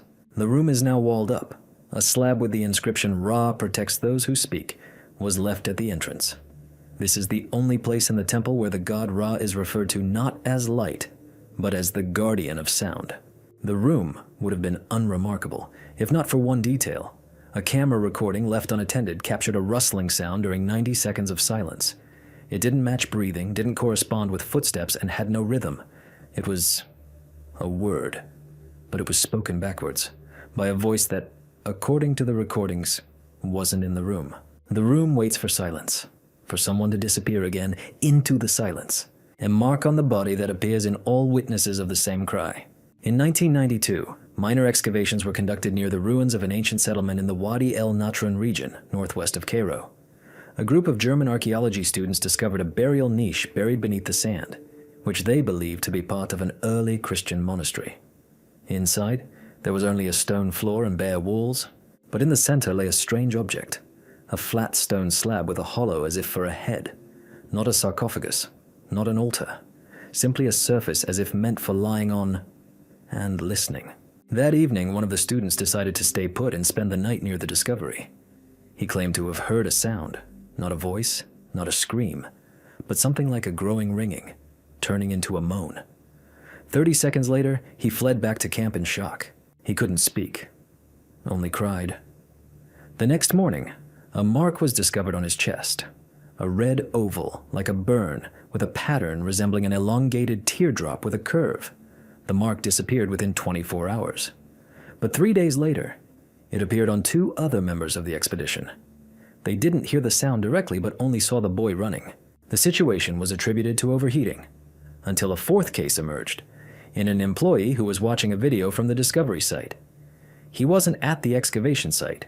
He simply turned on the tape. 45 minutes later, he felt ill. He later reported hearing a background sound similar to breathing in the recording and feeling pressure on his chest. The next day, the same mark. Since then, more than 10 cases have been counted. Everyone claimed to hear not just a sound, but something alive, as if someone was trying to call out, not with a voice, but with an internal one, breaking from beyond the limits of human speech. The slab was moved to Cairo and placed in an isolated box. When attempting to record the background sound, the equipment malfunctioned. The acoustic camera recorded only a steady, incomprehensible pulse, like a low moan, approximately 62 hertz. All the victims developed the same mark. It lasted from 1 to 3 days. Infrared images show that the skin in this area glows with a faint internal luminescence. Tests show no changes, no burns, no inflammation, only light from within. One Egyptologist who studied the slab suggested that it was the place where a scream was imprinted. Perhaps someone died in a moment of extreme emotional stress, and their final scream didn't dissolve, but was absorbed into the stone. Not as a sound, but as a structure. And now anyone who gets too close doesn't hear it, but relives that moment. Not with their mind, but with their body. A mark isn't a burn. It's a response to someone else's pain conveyed beyond words. And whoever hears it once bears it forever, albeit invisibly. A stone with symbols that appear only in moonlight.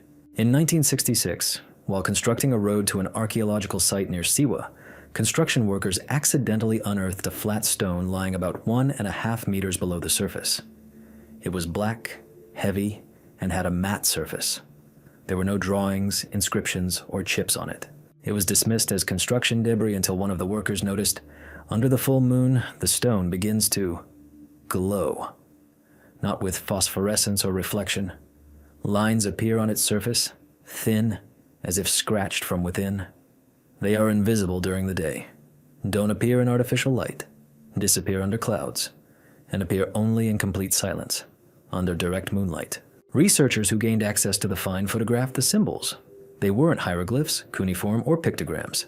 Rather, They were sequences of geometric shapes: circles, elongated figure eights, connected angles. No known language matched them, but the rhythm was repetitive. It seemed less like writing than a diagram, or a code. Spectral analysis revealed that the stone's composition did not match typical Egyptian basalt. It contained rare minerals with a crystal lattice similar to synthetic materials. Microscopic inclusions resembling fibrous threads fused into the stone's structure were present within the rock. They were not subject to deformation, did not heat, and did not react to acid.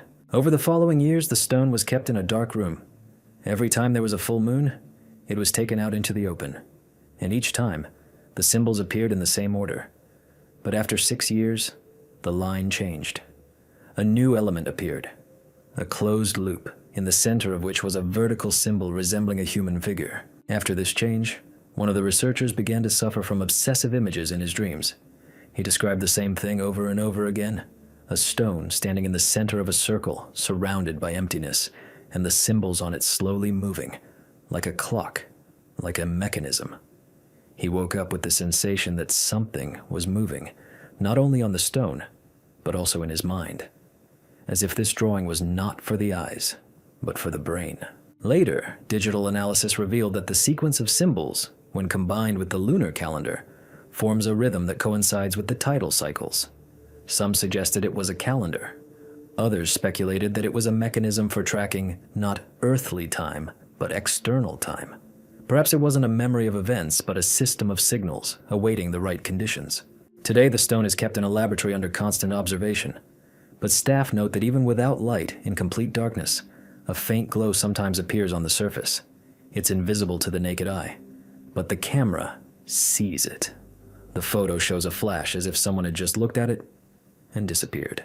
And each new lunar cycle brings a new change to the design, as if someone is writing, little by little, a message stretched out over centuries, waiting for the night when you look and realize that part of the symbol was already inside you. A burial in which the clock ran backwards. In the El Kab region of Upper Egypt, near a rocky outcrop, archaeologists in 2001 stumbled upon an unusual solitary burial. Situated away from known necropolises, between two granite massifs, it seemed unremarkable from the outside. A small entrance niche led into a cramped chamber. Inside was an unadorned wooden sarcophagus, a clay vessel, and a small mirror, darkened by time. But what happened next is inexplicable. One of the scientists left his watch in the chamber. He simply forgot it on a box next to the sarcophagus. 30 minutes later, he returned and discovered the watch hands moving backwards. The second hand was moving backwards at the perfect speed. The battery was fine. The watch was undamaged. When they took it outside, the hand moved forward again. The experiment was repeated with other watches, digital, mechanical, and quartz. In all cases, malfunctions were recorded inside the chamber. The digital watches froze. The mechanical ones lost their speed. Some of them recorded negative time, as if the countdown were moving backwards from the future rather than forwards from zero. Outside the chamber, everything worked reliably. The research team installed a CCTV camera with a timer there. The footage showed the clock inside the room actually rewinding time. But when the film was played back at fast speed, it created a strange sensation. It wasn't the object moving, but the space around it that was rewinding. Time in the camera seemed to slowly return to its starting point. Architecturally, the room was unremarkable, an ordinary rock cutout. But the walls had one peculiarity. They didn't reflect sound. Voices inside sounded muffled, as if absorbed.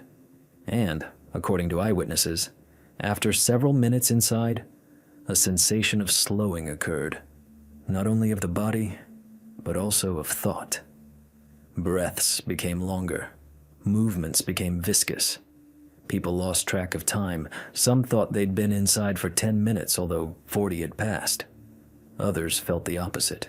The vessel found next to the sarcophagus contained an unknown sediment. Analysis revealed organic compounds, completely destroyed with no trace of DNA. It was as if everything inside had been erased. The mirror lying nearby was non-reflective. Its surface was smooth but black, as if coated with a layer of light-absorbing material. Neither the people nor the lamp were reflected in it.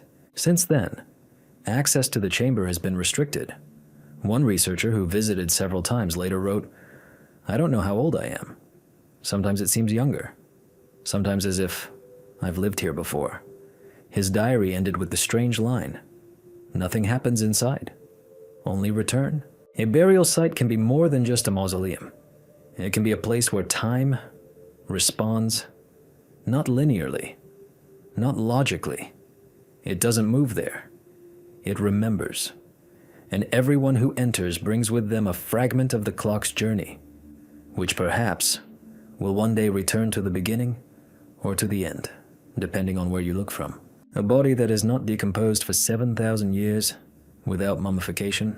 In 1995, in the Jersa region of eastern Egypt, a team of researchers conducting archaeological surveys before construction work began discovered a burial in a sand layer at a depth of about 2.5 meters. It wasn't designed as a tomb, just a body lying on its side in a sleeping position without a sarcophagus, without a cloth wrapping, without ritual objects, no gold amulets, no inscriptions, no vessels, just sand and a dense layer of stone, under which everything was preserved. The burial, determined by radiocarbon dating, was approximately 7,000 years old. That's long before the pharaohs, before writing, before known religious rituals. But most importantly, the body had not decomposed. The skin remained intact. The tissue was intact. The hair was thick, black, and not shedding. The organs were partially preserved. No traces of mummification were found. No resins, salts, or tar were used. Nothing that could explain such anomalous preservation. The body temperature is slightly below the ambient temperature, but it is not cold, not warm. It was described as off temperature.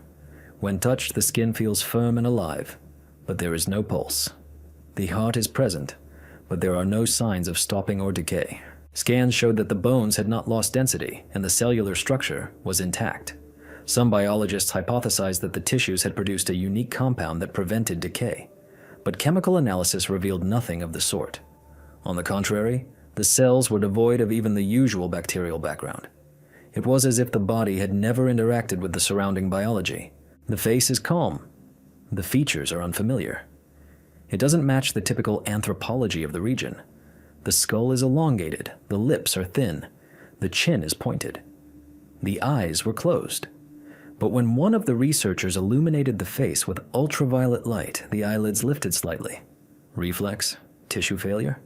Or a reaction? The body was placed in a sealed capsule. It remains unchanged.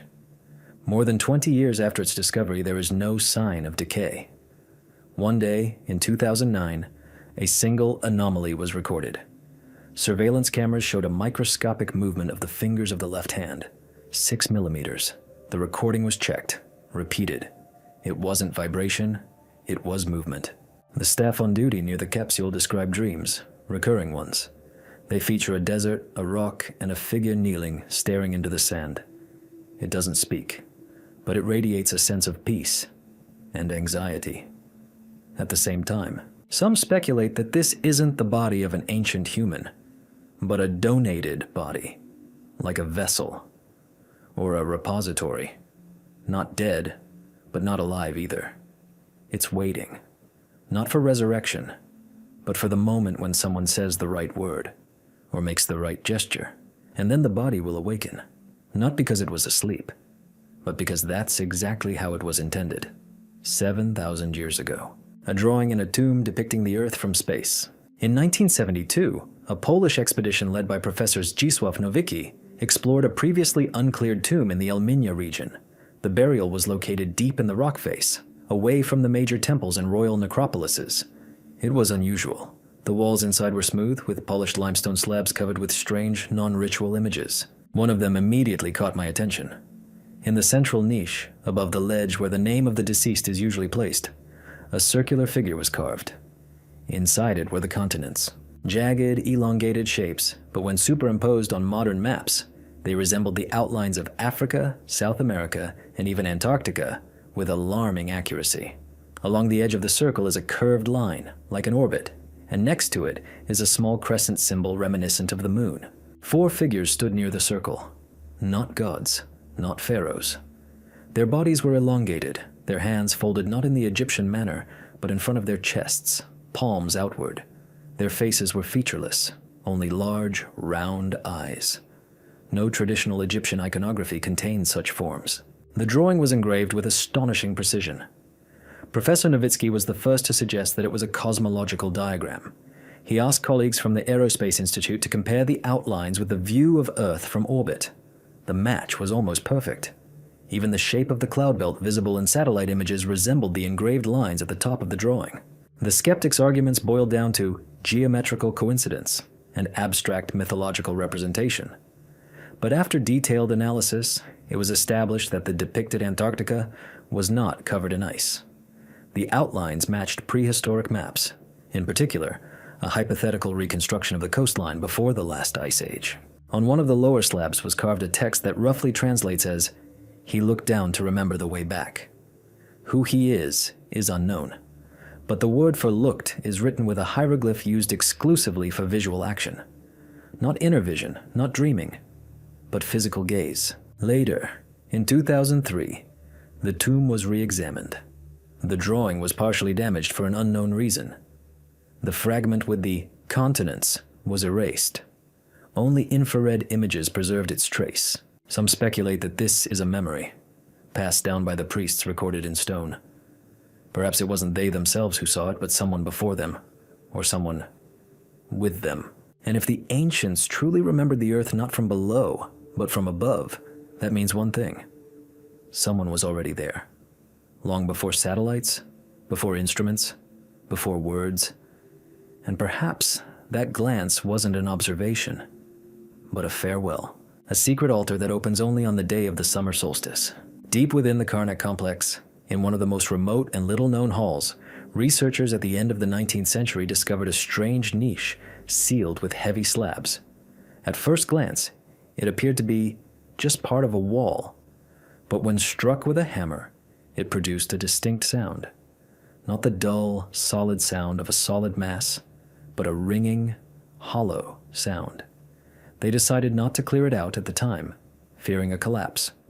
It was only in 2004 that an Egyptian archaeological team decided to return to this anomaly. Upon closer inspection, it became clear that the stone was not monolithic, but had cut lines hidden within the relief pattern. Neither manual nor mechanical movement of the slabs was possible. However, under ultraviolet light, a previously invisible inscription appeared. "It will open when the light becomes direct and the shadow disappears." This was perceived as a metaphor until one of the project participants suggested conducting the experiment on the summer solstice, June 21st. That day, at the appointed time, when the sun reached its highest point, a single narrow beam of light penetrated a previously unnoticeable crack in the ceiling. It struck the exact center of the panel. 7 seconds later, a click was heard. One of the slabs began to slowly slide aside. A chamber about 2 meters deep opened. Inside was a stone altar, perfectly smooth, without any inscriptions. Above it, a suspended quartz fragment hung from a bronze chain. Sunlight penetrated the crystal and diffused across the walls, creating a geometric pattern, circles radiating from the center, intersecting at points, forming something resembling a star map. The altar was cold, even under direct sunlight. The temperature inside the chamber was 4 degrees lower than outside. Not a speck of dust, not a trace of organic matter, as if it had just been created, or just opened. On the floor in front of the altar are footprints, not human. 3-toed, elongated, symmetrical. Not carved, pressed into the stone, as if someone had stood on it and left a mark in the hard granite. After sunset, the chamber closed again. No mechanism, no sound. An attempt to open it manually was unsuccessful. It doesn't respond to light, heat, or vibrations. Only on that very day, at that very time, once a year, does it appear, and then disappears again. Some believe the altar was used to communicate with celestial objects. Others believe it was a synchronization point. But among the Egyptian texts, one, almost forgotten, was found. When the stone is opened and the light shines within, the one who looks should remember that he has seen it before.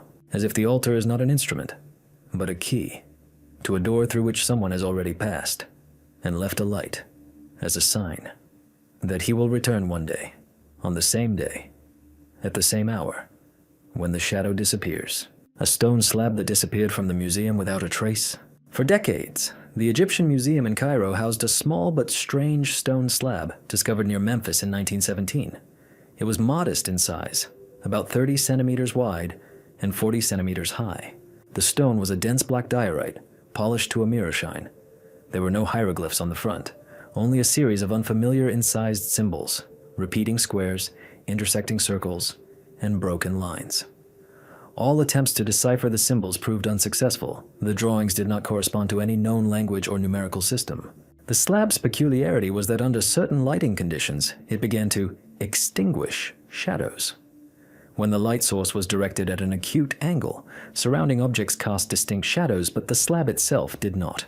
Moreover, the area behind it, which the shadow was supposed to obscure, remained illuminated. This seemed like an optical illusion until the surveillance cameras began to record glitches. The image around the slab began to flicker, as if some of the pixels had stopped responding to light. For several years, the slab was kept in a separate display case with tinted glass. It was neither displayed nor advertised. In records, it was listed under the number QX311 and described as an unidentified cult object. In 2002, during a routine inventory, the stove was missing. The display case glass was undamaged. The locks were intact. Surveillance cameras didn't record a single frame of its disappearance. The footage shows a blurry spot at 3:42 a.m., lasting 6 seconds. Then, an empty display case. Security guards heard no sound. The alarm didn't go off. An investigation was launched. Employees, visitor lists, and possible technical glitches were checked. Nothing. Not a single person in the building left their posts that night. Exits and entrances are blocked. Transportation is impossible. The next day, a footprint was discovered on the wall in the museum's archive room, a rectangular spot where the dust seemed to have been burned out. Its dimensions matched the slab's dimensions exactly, but the slab itself was not there. Footsteps were found on the floor, one footprint, leading inside. Later, one of the custodians noticed that time seemed to blur near the slab's location. Clocks slowed by several seconds per day. People complained of disorientation. 5 employees changed jobs in the following months, citing a constant feeling of being watched. The slab was never found. It never surfaced on the black market. Its photo was banned from publication. But one of those who worked with it later said, it wasn't a slab. It was a boundary, just very thin and very dense. And then, she figured out how to cross it. And perhaps disappearance isn't a loss, but a transition toward a place once hidden by shadow. But now, it's looking back at us. A labyrinth built under the pyramids, but leading not deep, but sideways. Herodotus mentioned the ancient Egyptian labyrinth. He wrote that he saw it with his own eyes near the pyramids in the Fayum region. Endless corridors, thousands of rooms, holes with stone roofs covered in bas-reliefs. He claimed the structure surpassed even the pyramids. But no archaeological evidence was found, until 2007, when a team of Belgian geophysicists conducted a soil study near the pyramid of Amenemhat III. The scan revealed that there is indeed a structure underground, a network of tunnels and chambers covering an area over 1 kilometer long and nearly 400 meters wide. But, unlike most underground structures, which spiral or step downwards, this system is horizontal. It's as if someone deliberately built it not into the ground, but along its edge, precisely toward the pyramid, but not underneath it. The entrance to the structure has still not been found. Beneath the surface lies a dense layer of sandstone, interspersed with cavities. Local drilling yielded a strange result. Upon reaching a depth of 12 meters, the probe encountered a void.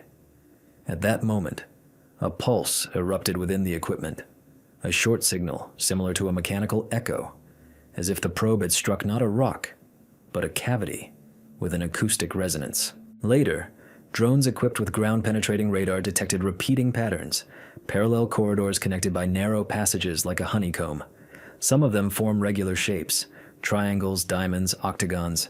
Everything is constructed according to complex geometry, as if the system utilizes not only space but also the principles of sound, light, and even time reflection. Several researchers have proposed a hypothesis. The labyrinth was not a burial site, but a map, or a mechanism. The tunnels may not have been for human movement, but for transmitting signals, sound, vibration, energy. The chambers, arranged in a strict order, create the effect of a wave route. It is impossible to walk through them because they are not a path for feet, but a path for frequencies. Inside one of the drill probes, they found particles of an alloy not typical of the local geology, microscopic fragments of metal with signs of processing. It was non-magnetic. It did not oxidize. It did not belong to this era. The research team was disbanded. The official explanation was that unstable ground made it impossible to continue. But one of the participants, speaking anonymously, later said, "We didn't find the entrance because we weren't looking properly. It's not a structure, it's a door, just not outward, inward, deep into the horizon, not downward, but sideways.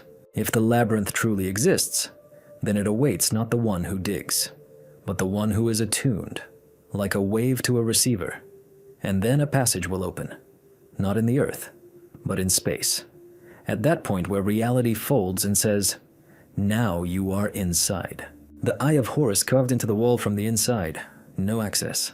In 2012, during the restoration of one of the internal corridors of the Pyramid of Unas, the oldest pyramid with texts, workers came across a micro crack in the wall, which was previously considered monolithic. Additional scanning revealed a cavity no more than 1.5 meters wide beneath the limestone layer. It had no entrance, hadn't been detected in previous surveys, and geometrically, it shouldn't have existed.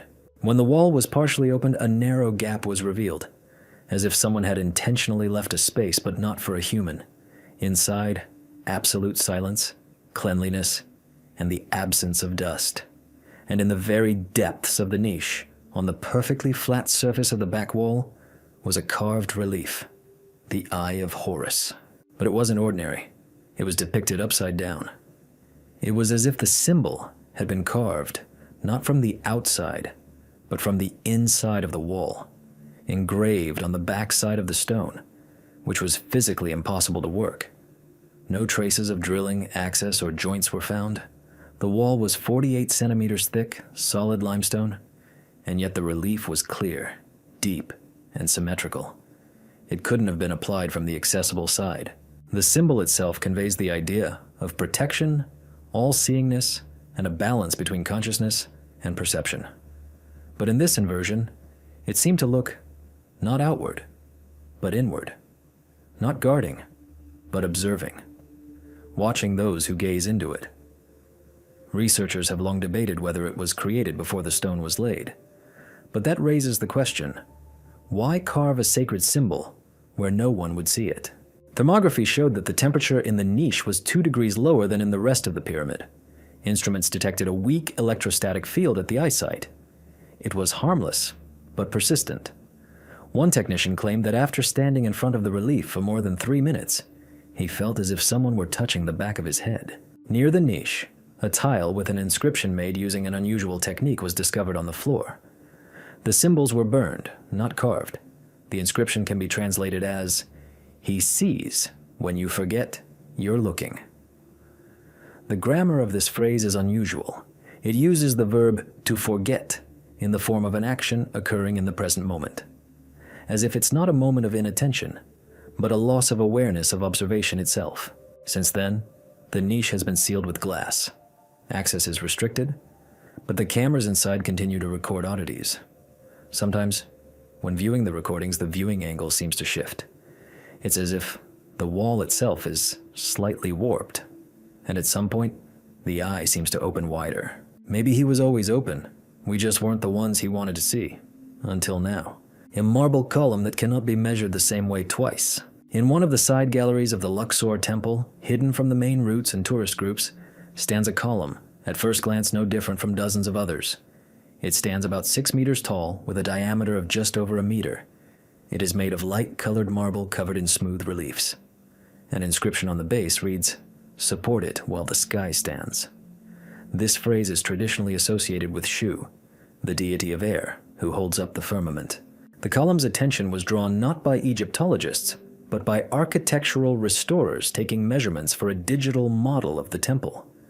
One of the engineers noticed a strange discrepancy. The column's diameter measured in the morning differed from the measurements taken during the day. The difference was minimal, about 3 millimeters. But in architecture, such deviations are impossible without external influence. The measurements were repeated again and again with different devices, a laser tape measure, a mechanical caliper, an infrared scanner. Each time, the result was different. Sometimes more, sometimes less. Sometimes, it matched the previous measurement perfectly. And then, another time. At first, this was attributed to temperature fluctuations. However, the nearby columns remained stable. Marble, in general, is not prone to deformation with minor climate changes. Furthermore, the column did not produce the slightest crack, did not change color, and showed no signs of expansion on the thermogram. Then they began recording not only the dimensions but also the light falling on the surface. And they noticed, at a certain angle of the sun, the reliefs on the column begin to change. Not physically, but visually. The lines shift slightly, as if the engraving were moving. This is especially noticeable in the central part of the column, where a symbol is depicted, a circle enclosed in a double spiral. Physicists involved in the study have hypothesized that the column creates a weak field of distorted geometry, not magnetism or gravity, but something that could be loosely called spatial elasticity. This occurs when the space itself within the object shifts slightly, disrupting the accuracy of measurements. This is impossible in a stone laboratory, but the column continues to change its parameters every day. One of the researchers spent 8 hours with her. He kept a diary, and on page 8 he wrote, "It seems she's breathing. I feel her getting closer." A day later, he couldn't retrace his steps through the gallery. It was as if the passage between the columns had changed, but the maps showed everything was in place. Today, the column is fenced off. Tourists are prohibited from access. But at night, according to guards, a light whitish mist rises from it. Not water vapor, not dust, but like a thin veil that ripples slightly and disappears as soon as someone approaches. The column cannot be fixed definitively, because it is not built for form, it is built for a moment. And anyone who attempts to measure it becomes part of the measurement, even if they are unaware of it. What can we say in conclusion? Egypt left behind more than just temples, mummies, and stone. It left a trace in the sand, in the silence, in the space between time and sleep. These 40 mysteries are not a list, nor are they answers, but rather questions that have haunted scholars around the world for several millennia. Where the tunnels lead, what the stone whispers, why the shadows move of their own accord, we don't know. But one thing is clear, this isn't the past. This is anticipation. Things that continue to happen. All that remains is to understand how the people of the past lived, how the remnants of their way of life seem a mystery even to our advanced civilization.